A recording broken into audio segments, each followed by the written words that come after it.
بھائی راوی کتنا بھی ضعیف ہو جائے مجبور ہو جائے کم سے کم وہ مسلمان تو رہتا ہے. لیکن آؤ صدیق اکبر کا مسلک کیا ہے؟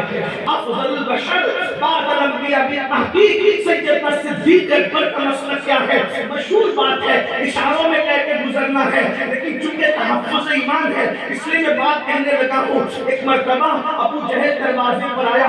کون ابو جہل؟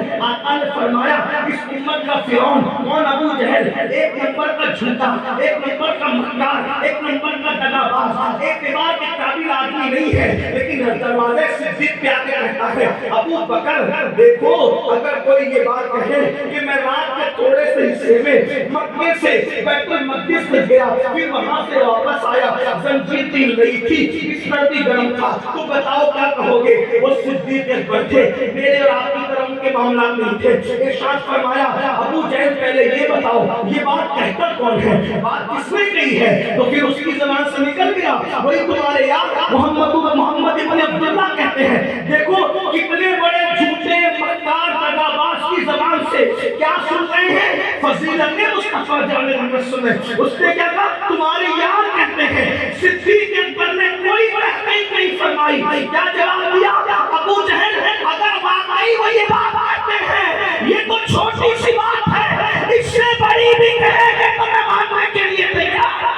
سبحان اللہ سبحان اللہ. دیکھو ایسے اتنا پختہ یقین ہوتا ہے تب ایمان ہوتا ہے. اور ایمان یہ جنت میں لے کر کے جن کا یوٹیوب پر بار بار ایمان تبدیل ہوتا ہے وہ کیا ان جنت میں جائیں گے. اس لیے یقین پختہ کرو، مضبوط کرو یقین کو. اللہ اکبر. آقا علیہ السلام کی شان کو مانو، ان کی عظمت کو مانو. یہ تو ایمان کے مطابق بات ہوئی. پختہ یقین ایمان. اب ایمان چلا جاتا ہے، اتنی نزاکت سے ایمان جاتا ہے. بزرگوں نے فرمایا بال سے آٹے سے بال نکلتا ہے، آٹے سے بال نکلتا ہے تو بھی سمجھ میں آتا ہے، تو بھی سمجھ، لیکن دل سے ایمان نکلتا ہے تو سمجھ میں نہیں آتا. اتنا نازک معاملہ ایمان کا. اللہ اکبر. اب ایمان کا تحفظ کرنا ہے کتنا ان کے اپنے معاملات ہیں.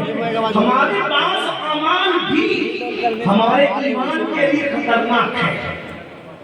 ہمارے پاس اس پہ بھی توجہ ہونی چاہیے. آقا علیہ السلام نے فرمایا کچھ لوگ صبح اس حال میں کریں گے کہ مومن ہوں گے، شام ہوتے ہوتے کافر ہو جائیں گے. شام اس حال میں کریں گے کہ مومن ہوں گے، صبح ہوتے ہوتے کافر. مسئلہ کیسے؟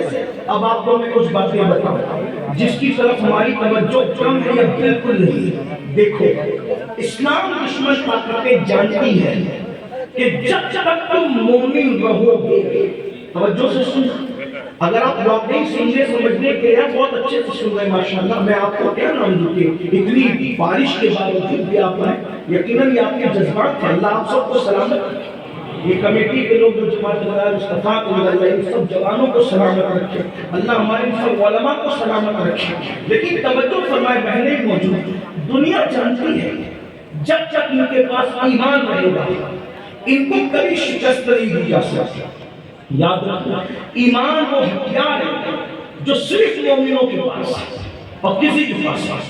اور یہ بات